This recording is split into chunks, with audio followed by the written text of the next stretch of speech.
Thank you all for being with us here today. My name is Udo Wogu. I am one of the co-founders of Building African Fashion, and we're so happy to have you here today for this special program that we are having. Everyone, thank you for inviting me to this important conference on fashion in Africa. My name is Karfa. I'm from Burkina Faso. I'm the general manager of Cabes. Cabes story created by 4 women from our country here. The first of them is Madame Maiga. She passed away last year. And we have Madame Lankwande, Madame Zagre Alima, and Mrs. Sakande Jelia. So Cabes, we are working with artisan handcraft. And Cabes, we are working with more than 2,000 artisans here in Burkina Faso. So these artisans are doing dyeing, weaving, and spinning.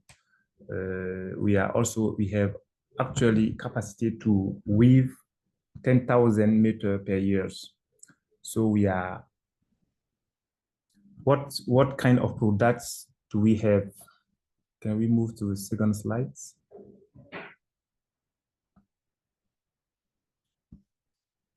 The main products, we have hand-woven fabric, we call it here Faso d'Anfani. It's the local language of Burkina Faso, we call it Faso d'Anfani. And this is, we are weaving for popular design, and we are also weaving for the international design. We are also Bogolan and Indigo. You know Bogolan and Indigo, we produce them with natural dyeing and also with clay. And the end we have Cocodonda and Batik. So we use our fabric we weave to produce these products here in Burkina Faso. So this is Faso d'Anfani. The first design you see at the left are Faso d'Anfani. The middle one are Bogolan, and the top two fabrics are Indigo, and the last one is tie and dye fabric.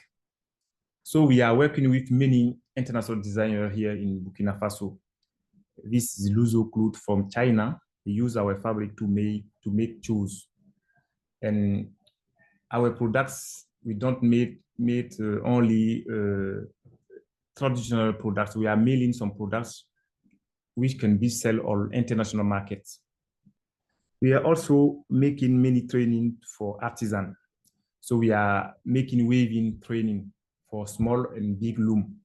We are also making yarn dyeing training. We are also making spinning. And we are also making cutting and swimming and quality check.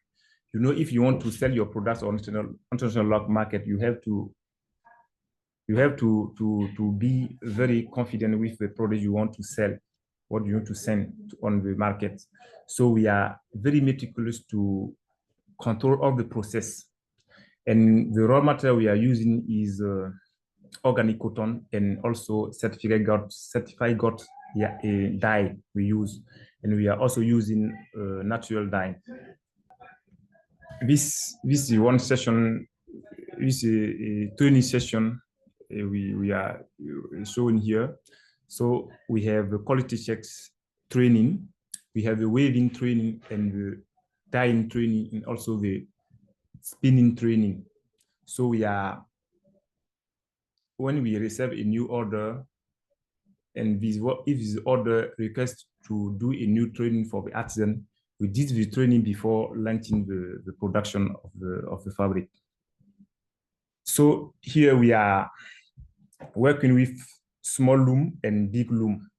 And here the salary average for the artisan is in CFA, XOF 60,000 to 80,000 per month. And we have permanent staff of 17 persons. We are working here in a local staff in Cabes, and we have 20 trainers qualified when we can use to do many training here in Burkina Faso. And we are already trained more than 600 artisans. So Cabes, we are established here in Burkina Faso. We are in the east of the country, Fadan Bogande. We are also in the region of Haut-Bassin, Bobo-Dioulasso, and Ondé. We are of the north of the country, Waibia, and we are also in the center here in Ouagadougou.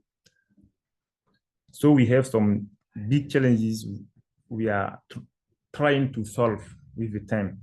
We want to succeed in mass production of natural dyeing. You know, when you receive an order for a client who need to the same design on a very big quantity, sometimes it's difficult to have to reproduce exactly the same design.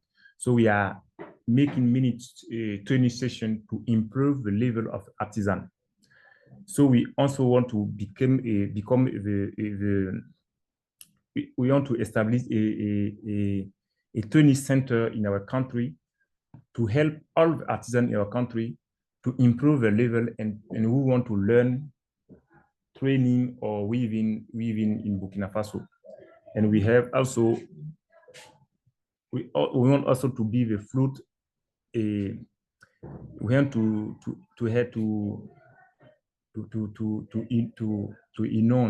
we want to provide most fabric on the international market with our organic handmade fabric. We have some design we make with our artisan here. So we have Converse shoes. So he used our fabric to make shoes. We also have Camper collection with shoes, and Louis Vuitton. He used also our fabric to make bag. And here we have Zenam, a African designer established in Italy, who use mostly our fabric to make dress cloths. So with our fabric, we are confident we can do many products. So it's depending of the designer inspiration. The duration of our training for big and small loom is 3 or 6 months. And for spinning, we have 1 or 3 months. And for over training, we have 7 days and over. So someone who want to be trained in dyeing or in quality check, so it depending of your skill first, and we can see what you can do after this training. So after training, we make evaluation to understand if our artisans are very well to face to an international order, if we have an order to send to him. So and Cabes is established in 2014, and this year we have 10 years of establishment. Cabes is established for the women, but they have been supported by ethical fashion, and also for equipment and other resources. We have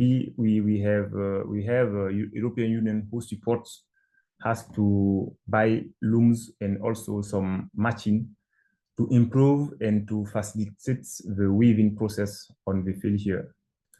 Thank you very much. I want to thank you also, Madam Aram Sidibe, who are following us, and we are working together in the beginning of Cabes, and she was a very important member of Cabes Action today. Thank you, Madam Sidibe.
Thank you for sharing that. Okay, thank you. Thank you for this invitation to be involved in this initiative. I was very, I didn't know about Building African Fashion Group before, and I was really excited to learn about what you're doing and the goals you have as a mission. I think it's very much in line with what we're trying to do. As Sola mentioned, Sabahar is a company that's 20 years old this year. And 20 years ago, a bunch of us were together looking at a bunch of us women in Ethiopia who were passionate about textiles and looking at the incredible textiles that Ethiopian weavers and hand spinners produce. And we're saddened by the kind of lack of status and respect that the artisans had. And even though the products they made were very beautiful and very important in a lot of events and life for Ethiopians, but the life of weavers, traditional weavers and spinners, was very difficult. They didn't have reliable employment, very little attention to technology to innovate with the weaving and spinning equipment, and then, of course, very unreliable access to markets. And so we got together, and that's when Sabahar was formed in 2004. Saba was the name of the Queen of Sheba, who came from Ethiopia, and Har means silk in Amharic. And when we started the company, we were focused on, we felt that one of the constraints with traditional weavers was just a lack of alternative fibers to use. We have cotton in Ethiopia, but at that moment, silk was just being introduced. And you saw in the video, it's airy silk. It is a product that is has a huge potential in Ethiopia because of the environment, but also because of the skills of artisans to spin the silk and to weave the silk. It's very easy to weave. So that's why the name was with silk in the name. We really had our vision for the company was we have a couple key values that have remained strong in the last 20 years. The first one was just to really support artisans, especially spinners, which are women, and traditional weavers, which are men. They work as households.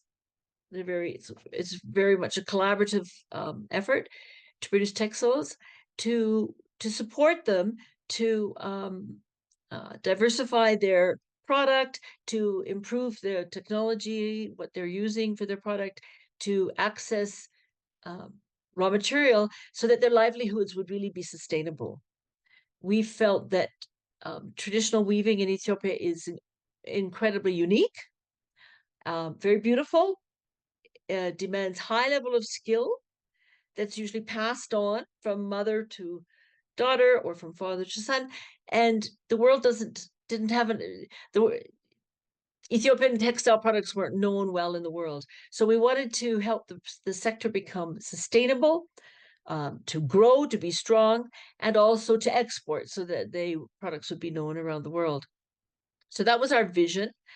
I think it was also really important to give respect to the long tradition of textiles in Ethiopia and to acknowledge that there was little status along with this enterprise.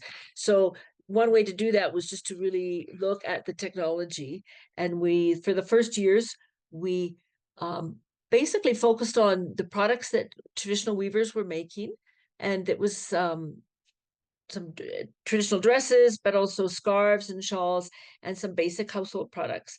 And they were some of them were functional, some of them were very ceremonial, but they hadn't changed or diversified a lot in the last years. So what we tried to do was really to look at the skills that the weavers have and to look at different ways that they could be used to make products that would be more in demand globally and to be competitive. One thing for sure, when we were talking about hand-woven scarves and shawls, we're very much competing with a lot of Asian countries, and that makes it difficult to compete on price. But also the uniqueness of the products from Ethiopia were not showing through so much. So through a series of over many years of working closely with our skilled craftspeople and listening to what they were saying were the problems that they faced, we focused a lot, and we still do focus a lot on improving the technology of still very simple weaving looms, but improving the technology so it wasn't so laborious, so they could weave faster, make more money at it, but also lower production costs because we're trying to make this a sustainable activities.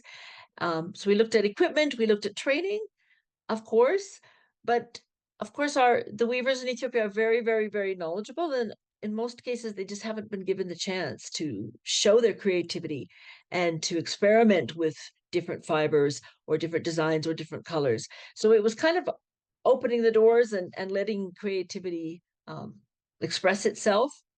And then of course the market. And of course, as Karfa said, for Burkina Faso, finding markets is really difficult. And we realized that our role was so much a bridge between producers here and international markets. And part of that was communication and helping each know each other. And I think that's where we feel one of our roles is helping our traditional artisans, our weavers and spinners, to understand what customers are interested in, what are the key factors that are necessary to have products that would be in demand globally.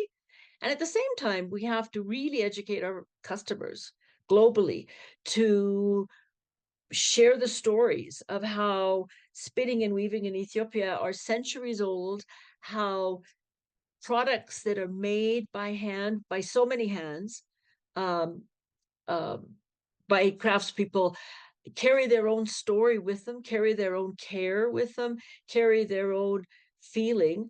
And not only does the person who wear the products feel good about that, but they're also contributing to a livelihood that is in danger of disappearing. So we feel we're the bridge between artisans and customers in a lot of ways, especially global customers.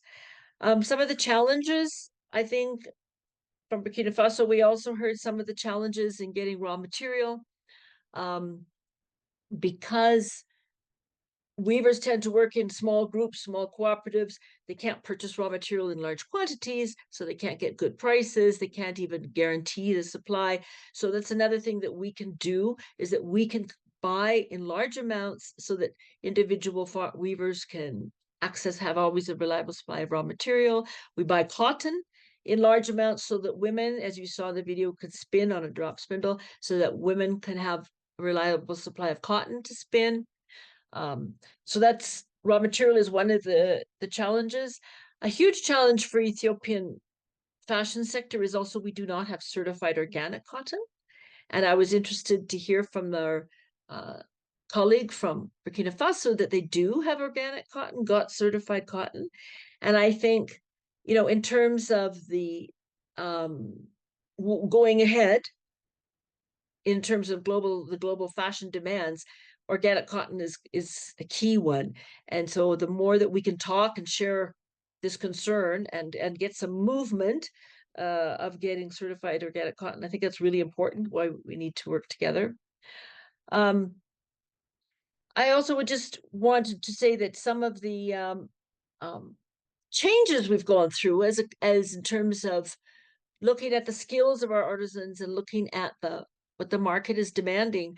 What are the newer directions? Well, not new, but change in directions since we started, was to look at really helping the weavers make functional products.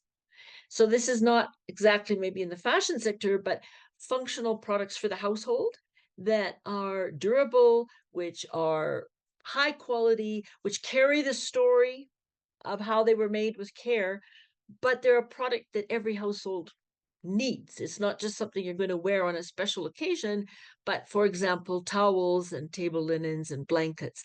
And those have become really important products for us. And even our weavers were surprised when we said we're making, for example, table napkins for a global market.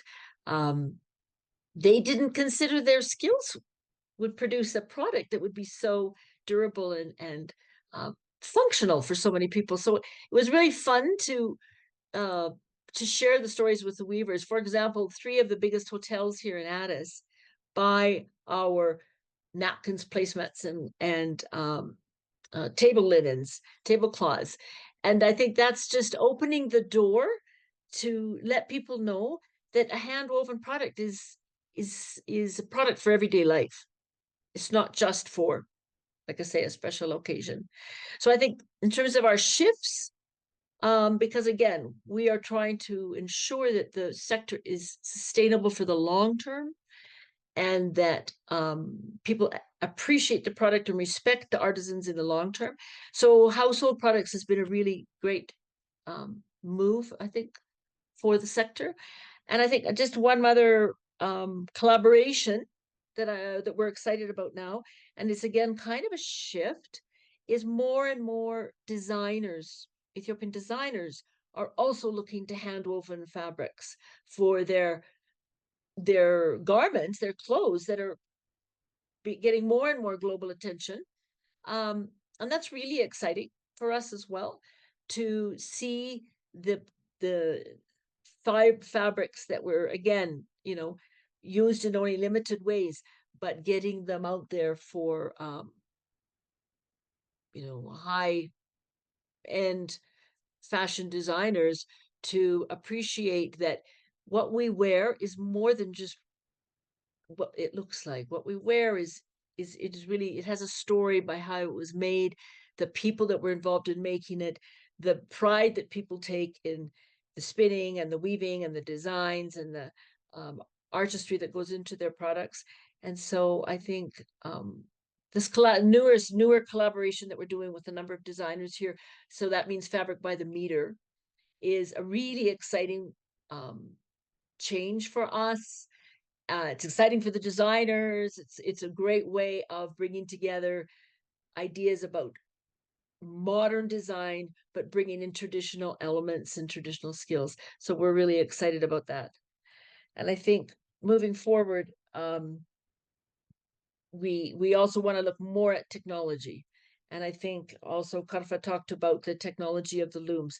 We're just starting a new initiative to bring together form a cooperative with a number of weavers and to really upgrade the looms to be 8 harness. If some of you are weavers, you know an 8 harness loom is a sophisticated loom where designing is done by the foot pedals. It allows faster production, heavier fabric, more complicated designs. And I think it could really be a breakthrough for traditional weavers here to enter yet another international market for fabric as fabric producers for an international fashion market. So we're very excited about that. Hopefully in the new year that's going to be not operational, but we will start. So thank you. That's all I'll say. Thank you so much, Kathy. That was wonderful. So we are now going to go into the Q&A segment of today's session. And that's going to be led, as I mentioned, by one of our team members, Morenikeji Edward Etu. And as she comes up, I also want to encourage you all in the audience, if you have any questions, you can feel free to start putting them in the chat so that you don't forget them. Also that if you don't want to raise your hands to speak, we can also read them out for you. But Morenikeji is going to start off with some questions that we've already prepared ahead of time. Then after that, she's going to open it up to you all to ask any questions that you may have. So with that, Morenikeji, I'll turn it over to you. Thank you so much, Udochi. Thank you. Good evening, everyone. Again, it's been an absolute pleasure listening to the success stories by Kathy and Karfa. I must say that what you are doing is quite, it's groundbreaking and it's quite admirable. I recall seeing a comment when I think it was Karfa that mentioned something about employing or working with 10,000 artisans so far, and that's huge. So that simply tells the story of how the ecosystem or the supply chain works, and the fact that you are currently bringing everyone on board, from the start of, the raw materials into a finished product, and, just empowering people, basically. It's quite admirable. So the first question I would like to ask is, I'm going to be directing this at Karfa, and that's because you mentioned something about how a bit of the history of the brand, how it started, and you had said something about 4 women starting the company. So I just thought to ask, can you just tell us a bit more about what inspired those 4 women to start up? Like, what was their dream, or what was the plan or the inspiration behind starting up the brand? Please go ahead. Thank you. Ce sont 4 leaders femmes donc qui aimaient déjà ce qu'elles faisaient. Elles aimaient transformer le coton. Elles aimaient vraiment accompagner les artisans dans la transformation du coton. Et elles ont eu l'opportunité de rencontrer Ethical Fashion ici au Burkina Faso. Et elles ont accepté de mettre ensemble leurs efforts ensemble et créer vraiment ce GIE. Et en créant ce GIE, c'est permettre à des femmes marginalisées de vendre leurs produits à des brands, à un marché international, à des clients de renommée internationale tels que Louis Vuitton et Camper et Zenam et autres clients que j'ai cités tout à l'heure. Donc, elle tenait vraiment à ce que la femme puisse aussi s'exprimer à travers ce art, puisque créer vraiment des motifs dans le façon d'enfant, c'est de l'art et c'est des vrais artistes. Donc, elle tenait vraiment à ce que les collègues femmes vraiment puissent s'exprimer. Bon, je vais laisser comme ça pour le moment. Mr. Karfa said the women behind the creation of the company were first inspired by art, and they liked what they were doing. So for them to be heard and express their art so that they can reach a large market globally, they had to create the company and put the efforts together so that they could come up with something stronger and very prominent in terms of fashion and everything he explained. And that's how they happened to gain the market from Louis Vuitton, Zanam, which is the Italian company, and many other partners of theirs. Thank you so much, Dominic, and thank you, Karfa. You're welcome. I would have directed the same question to Kathy, but I think I got where she explained how, what inspired that Sabahar to be started. And I think the next question I would like to ask both brands, or Kathy and Karfa, is to ask that, since the whole thing started, how has the experience been for you, particularly in terms of addressing or providing the solutions, and at the same time maintaining, that balance of meeting the demands, but not losing the story in terms of tradition.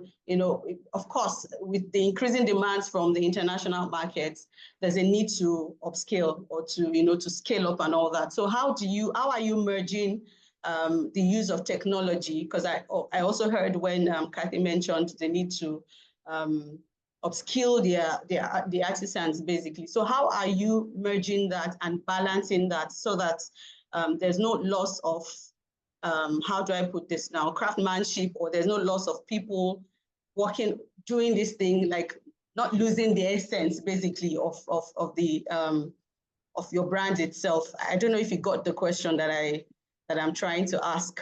Merci. Je comprends mieux la question. Alors, vous savez, il arrive souvent qu'on reçoit des remarques d'un client, de certains clients, qui veulent que le travail, le rendu artisanal là, soit identique aussi à un rendu industriel. Je m'explique. Et il arrive quand on a une commande de 50 mètres, 200 mètres de tissu, la personne veut que le motif vienne exactement la même chose que comme s'il avait commandé ça dans une usine textile. Alors, donc, plusieurs fois, pour ce rapport du client, on lui explique, c'est la différence entre l'artisanat qui est vraiment fait main, qui est un peu de l'à peu près, parce que chaque pièce est une œuvre et chaque pièce est unique. On tente de s'approcher de la première pièce. On ne peut pas faire exactement la même pièce 2 fois, 3 fois. Donc, on les explique. Et l'année passée, j'ai eu un client comme ça à qui j'ai expliqué. Il avait passé une commande et quand on a vu sur le terrain, la commande était un peu rejetée. Je lui ai envoyé des photos et des petites vidéos et lui ai expliqué, vraiment, on constate qu'il y a beaucoup de défauts sur le tissu. Est-ce qu'on ne va pas annuler et puis reprendre? Le client m'a dit, non, si tu rejettes ça, c'est pas bon. Moi, je veux ce tissu pour montrer à mes clients que c'est vraiment quelque chose qui est fait à la main et qu'il ne faut pas qu'on confonde toujours l'industrie textile et l'artisanat. L'artisanat aussi a sa place et beaucoup de clients préfèrent vraiment s'habiller de façon artisanale parce que ça, c'est authentique. C'est fait par amour, c'est fait avec les femmes, c'est fait avec vraiment beaucoup d'attention. Merci.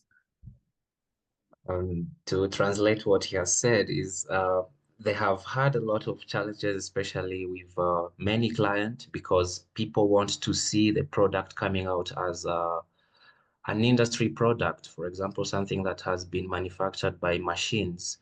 But how he has overcome that challenge is by communicating to client how unique its artisanal fashion, and each piece is unique to itself.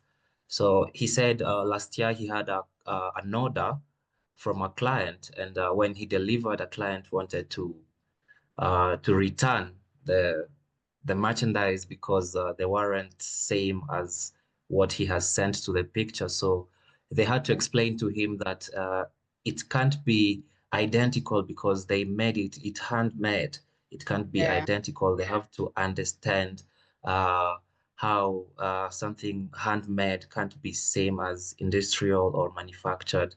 So in conclusion, he said they have to communicate together with their clientele so that their clientele can understand the place of artisanal fashion art in the fashion industry or in the global fashion, and that the only way they can achieve their vision and they can overcome different challenges.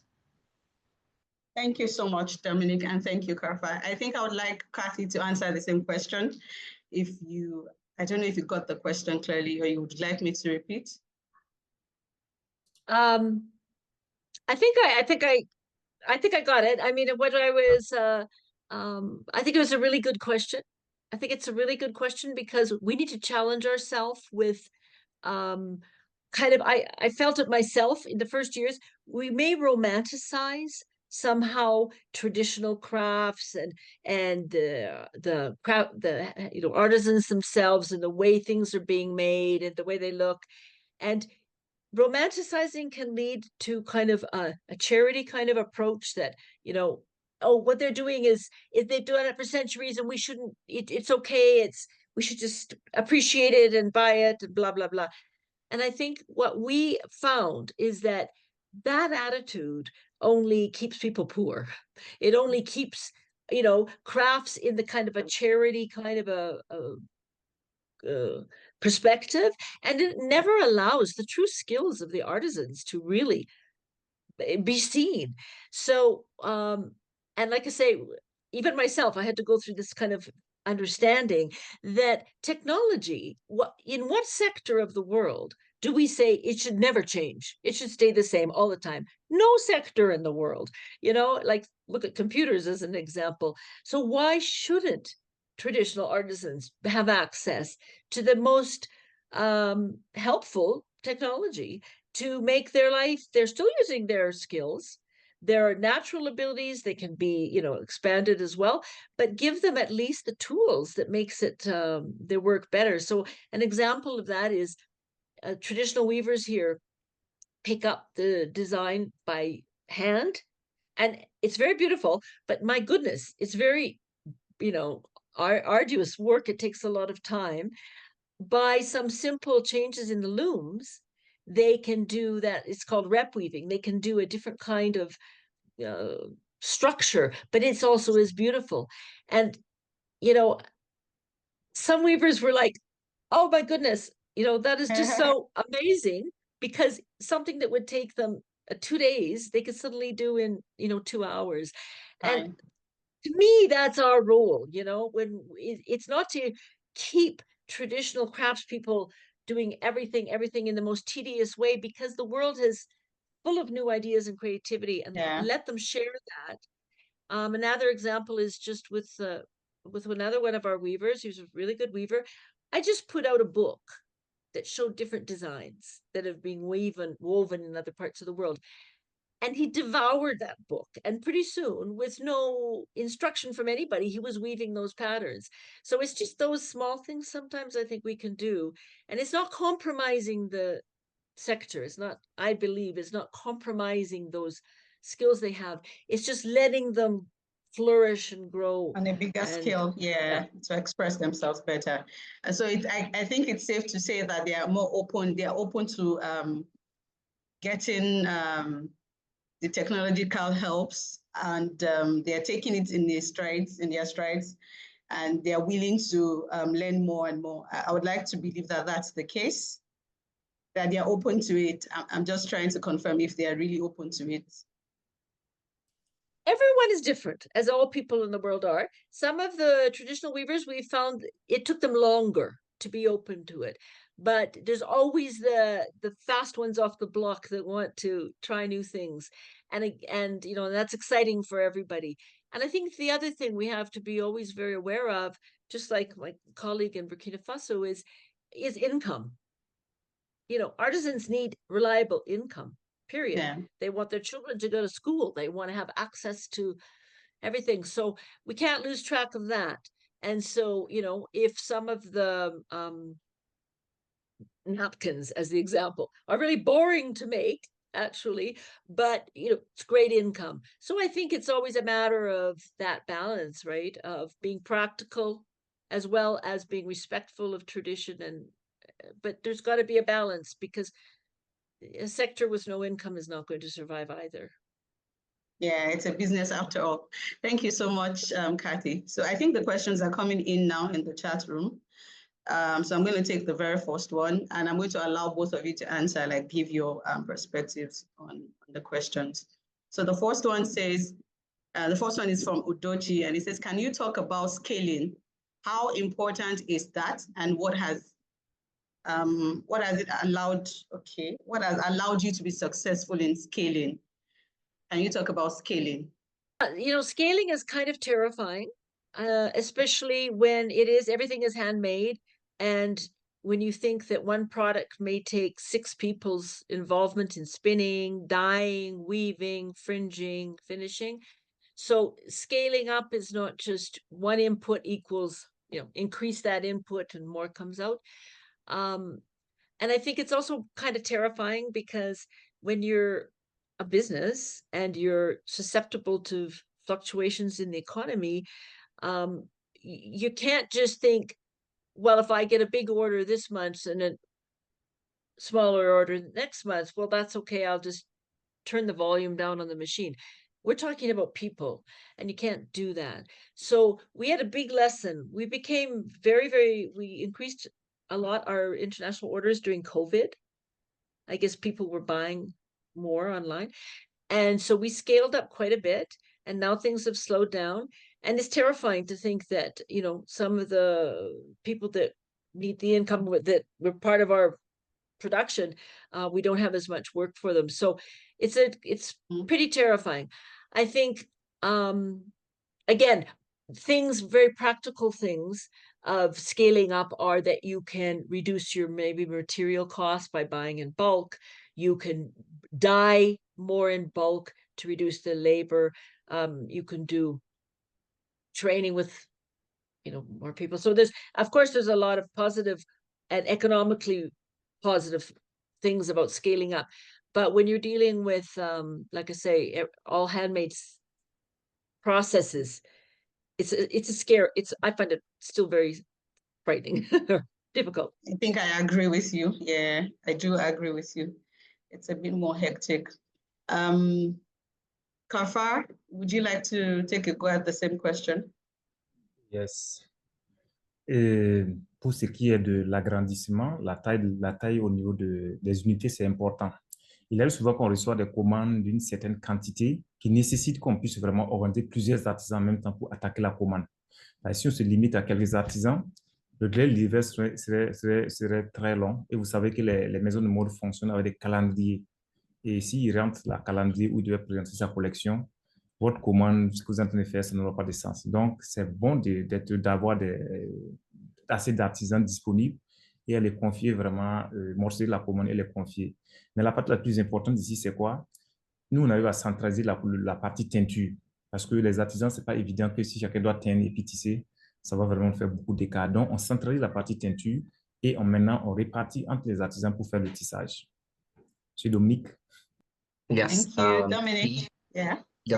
He said he's sharing the same point as Miss Kati, but for him, he achieved that big scale from what is it called? From counting more on employing a lot of artisan, because sometimes they get international brand having like huge and big orders.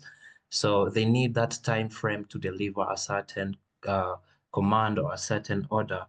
So time meeting in their process is very important, but also for him, it's about task management.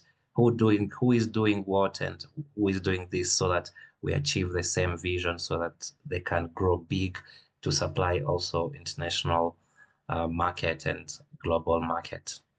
Great, thank you so much. You know, what I can get from that is that it's when you look at the kind of products you both are working with, or what you are producing, it's sort of in the slow fashion category. You know, it can't be something that would be hastened in that sense or hurried in that sense, because it has to follow process. Which brings me to another question. When it comes to how do I put this now? Like the environmental imprint of the fabrics that you use, the raw materials, how do you sustain the fact that you're using plant-based textiles? How do you ensure that they don't go into, how do I put it now? The cycle is forever feeding itself. There's no break as such, considering the fact that there's an impact that it is having on the environment, whether we like it or not. You know, and some of the processes that are included in the process in the entire chain also includes dyeing and all that. So I just want to have an idea of the environmental impact that your products have on the locations, like the countries where you work from. Nous, déjà, on utilise l'énergie solaire pour pouvoir produire tout ce qui est énergie. Donc, on a des plaques solaires et c'est avec ça que nous travaillons dans la journée. Et ce n'est qu'à partir d'une certaine heure de la nuit, comme maintenant, qu'on peut maintenant utiliser la solar. Donc, en termes d'impact carbone, là, on émet très peu de carbone quand on travaille dans la journée. Et aussi, les colorants qu'on utilise, c'est des colorants certifiés GOTS. Ça veut dire qu'il n'y a pas trop et le fixateur, c'est du sel qu'on utilise. Donc, le sel, c'est le sel de cuisine, hein, c'est le sel qu'on utilise aussi. Donc, on travaille à conserver l'environnement parce que demain, il faut qu'on laisse quelque chose de potable à nos enfants, à nos petits-enfants quand on va vouloir travailler sur la mode et puis partir. On sait que l'industrie textile, ça pollue beaucoup. Et l'artisanat a cette capacité quand même d'atténuer un peu cette pollution.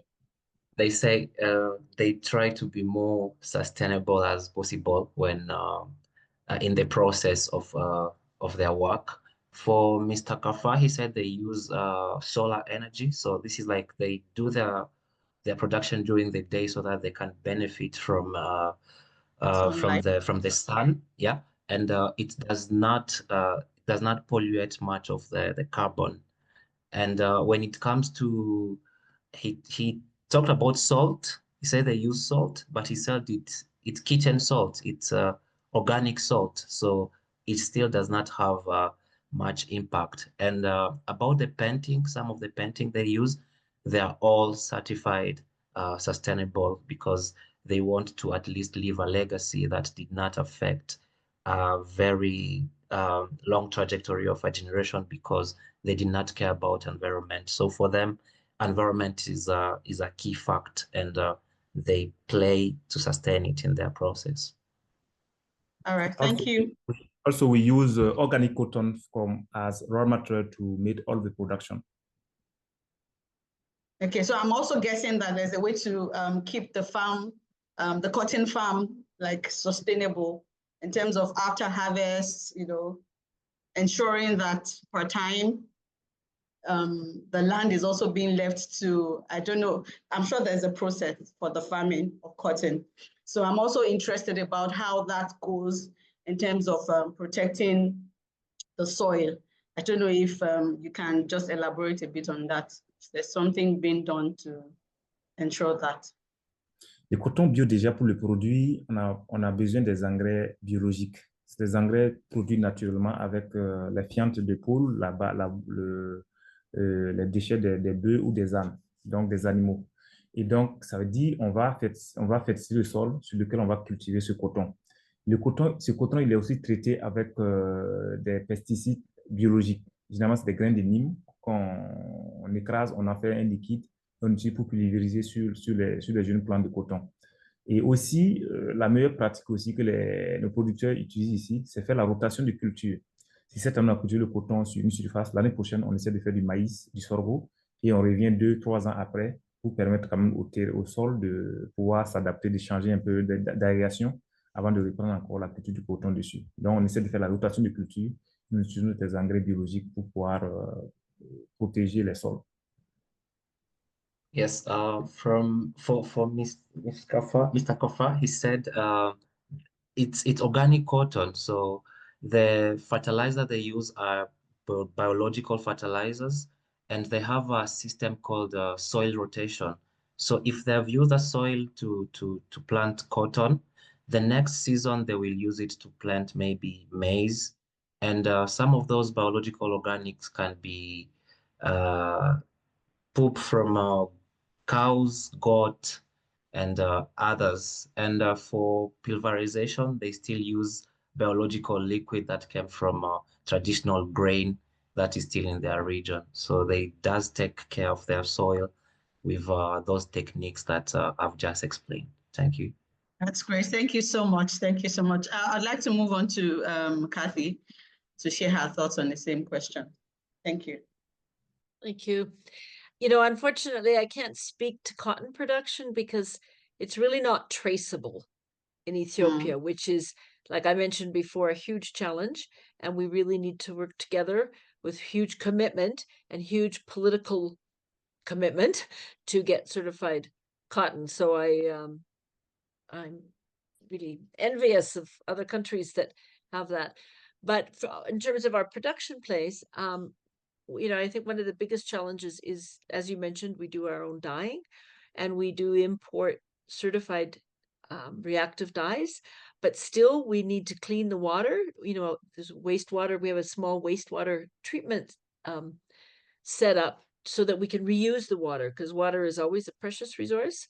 Okay. And what our experience is that because the world is so much focused on large scale textile manufacturing, the systems for water recycling, wastewater management are systems for big manufacturing companies.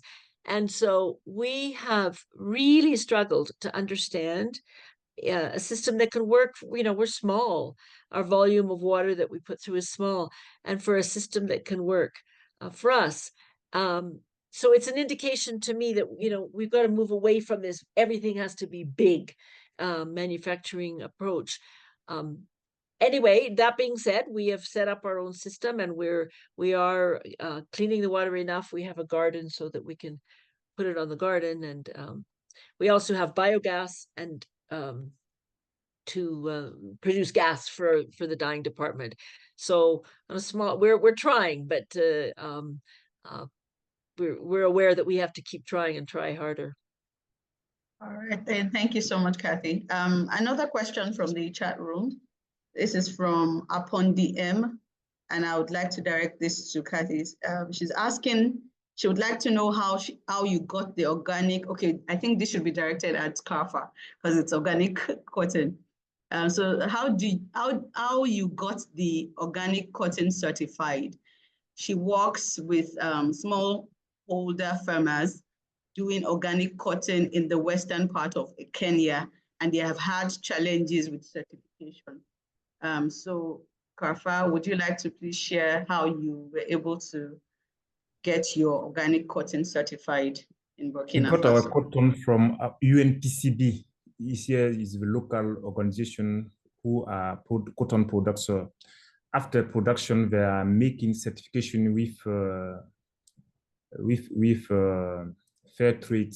So after this certification, we got the fiber certified, and we put the fiber to a spinning factory to get final yarn to be used.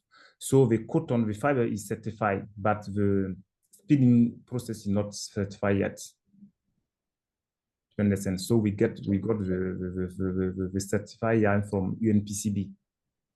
UNPCB, c'est l'Union nationale des producteurs de coton. Alors, je vais répondre en français. Monsieur Dominique, vous avez traduit. Alors, après la production du coton au niveau national, et l'UNPCB collecte toute la fibre. Après l'égrenage, ils la fait certifier par entre les gens spécialisés de l'Écossaire et puis la certification GOTS.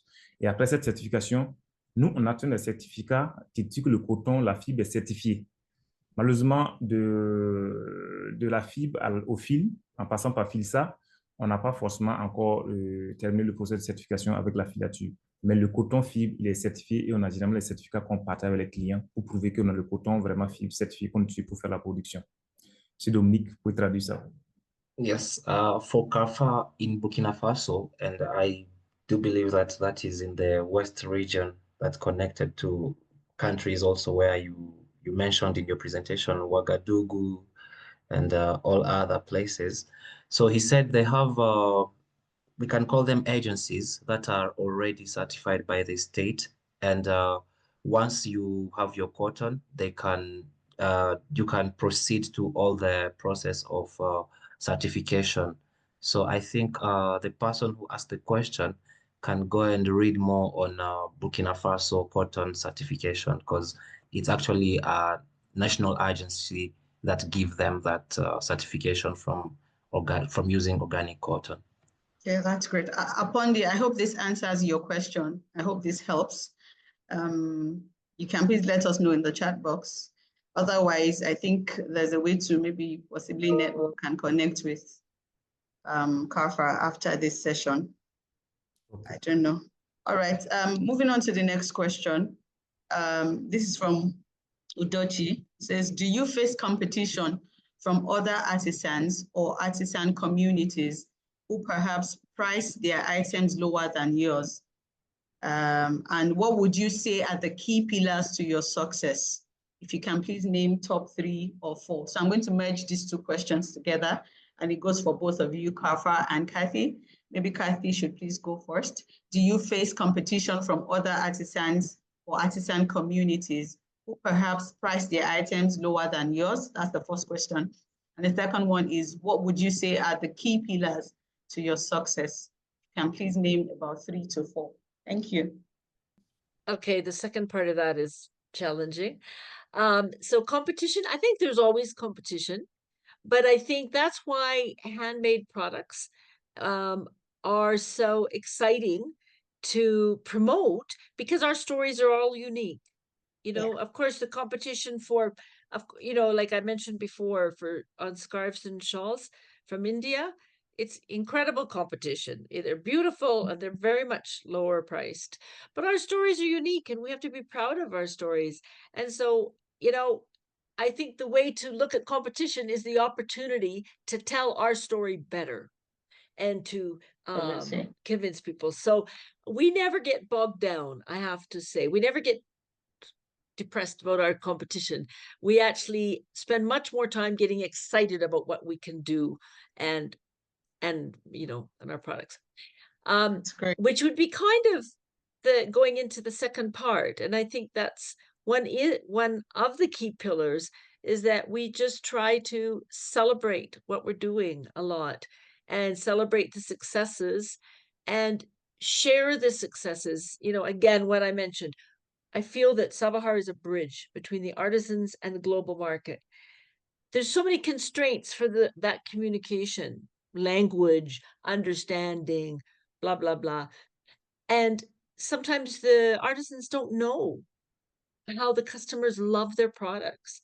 And so I feel that's one of the big things that we try to be really good at, is always sharing with the artisans the stories, the feedback, the comments, negative and positive, but usually, thanks to God, they're more positive.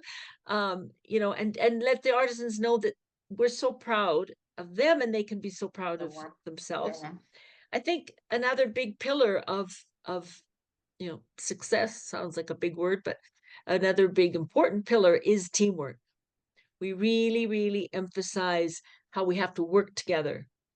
Our work is challenging, the market is challenging, inflation and political instability. There's lots of challenges in our world and in our country and in our communities, but it's only by collaborating and working together and encouraging each other that we can succeed. And so after 20 years that we're celebrating this year, I think that would be one of the things that the Sabahar team would also share, was just that, you know, we know each other, we respect each other's work, and we know that we have to work together. So that's the foundation. Kudos to you. 20 years is a big feat. Congratulations. Thanks. Yeah, so Karfa, please have a go at the two questions. OK, la première question, la concurrence d'autres artisans. Bien sûr, on a la concurrence qui est rude ici au Burkina Faso. Vous savez, nos autorités ont lancé le port obligatoire du faso d'Anfani dans les ministères, dans les écoles, dans les universités et même au niveau de la magistrature. Mais le prix des produits diffère d'un artisan à l'autre.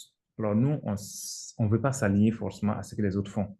D'abord, nous, on fait le coton bio, les colorants sont certifiés GOTS et on paye très bien l'artisan. Nous, on paye le living way à l'artisan. Un artisan qui touche avec nous, au moins, il a un prix qui lui permet déjà de vivre décemment. Donc, nos prix avec les prix des autres artisans, c'est carrément différent. Ça, c'est la première question. On va question par question. Dominique. Les principes, ce sont les piliers du succès. Chez nous, 3 ou 4, je vais essayer d'énumérer. Alors, d'abord, c'est le respect des engagements avec le client. Nous, par exemple, un client commande 200 mètres d'un même motif, il a droit à l'exclusivité sur 2 ans. On a obligation de lui donner cette exclusivité pendant 2 ans. On ne va pas vendre un morceau, tu payes là encore à un autre client. Et deuxièmement, la matière première qu'on utilise, c'est le coton bio. Et bien sûr, il est certifié. Les clients nous réclament chaque fois les certifications pour nos colorants et la fibre que nous utilisons. On les fait comprendre aussi que le process n'est pas certifié. Donc, ça, il faut rester sur la transparence dans ce que vous faites. Donc, on livre des produits traçables, dans la traçabilité. Et l'autre point qu'on pourrait souligner aussi, c'est le délai de livraison. Alors, pour qu'un client vraiment soit satisfait et revienne demain, il faut d'abord qu'il soit livré dans les délais et dans les qualités. Et donc, pour faire nos expéditions, on utilise DHL. C'est un peu cher, mais ça va très bien. Les clients préfèrent ça. Et en 72 heures, maximum 48, 3-4 jours, là, la commande est livrée et le client est satisfait. Nos moyens de paiement que nous utilisons aussi, c'est les paiements à travers un virement international. Donc, c'est des paiements assez sécurisés, donc ça permet aux clients et on donne aussi des souplesses aux clients. Quand le client passe la commande, on lui permet de payer une partie et le solde à la livraison. Et on fait ce qu'on appelle l'impact assessment d'une commande. Ça veut dire quoi? Quand un client commande 100 mètres de tissu avec nous, on est capable de lui faire un petit reporting pour lui dire, voilà les 5 mètres de tissu que tu as commandé. Ça a permis à X artisans d'avoir tel revenu et de pouvoir s'occuper de leur famille, de leurs enfants, la scolarité et tout ce qui dépend du fonctionnement du ménage. Donc, voilà un peu les points que je pourrais citer pour clore cette question. C'est un peu long, hein? J'espère qu'on va pouvoir vous en sortir. Merci. I'll try to summarize, but for Mr. Karfa, of course, they have competition with other artisan community and artists. And since the country has given freedom of exploiting and freedom of, let's say, free market, let's say it's free market, everyone can put their price. Some are lower, some are higher. But for them to overcome such competitions, they put a really, if I translate it literally, they say they emphasize on the quality of their product.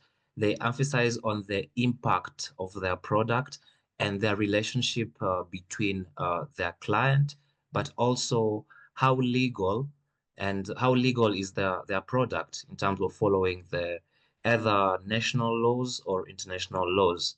When it comes to one of the principles, he actually took us back again to the relationship between the client. He said any client who buy a product, they always send him a follow-up on what impact has their order has made. Has it paid an artisan, and has it made an impact to the community? And so the client can follow up.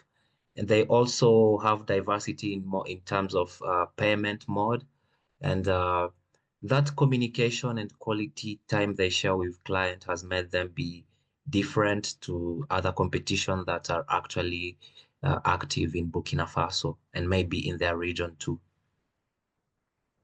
That's great. That's fantastic.